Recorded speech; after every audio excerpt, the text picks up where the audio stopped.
আসসালামু আলাইকুম বিবাস, আশা করি আপনারা সকলে ভালো আছেন। আজ আপনাদেরকে নিয়ে আসলাম মৌলভীবাজার স্টেডিয়াম মাঠ। আমরা জানি 21 জুলাই 2021 তারিখে বাংলাদেশে পবিত্র ঈদুল আজহা পালন হবে। এই উপলক্ষে কুরবানি গরু ছাগলের হাটে নিয়ে আসলাম।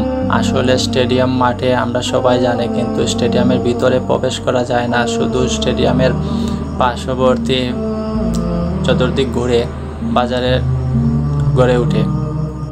আজ প্রথম দিন থাকার কারণে বাজারে কোনো গরু ছাগল দেখা যাচ্ছে না। আশা করি পরবর্তী দিনগুলিতে বাজারটা খুবই জমে উঠবে।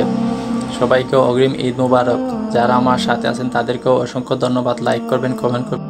নতুন যারা আছেন অবশ্যই চ্যানেলটি সাবস্ক্রাইব করবেন, পাশে থাকা বেল আইকনটি সিলেক্ট করবেন।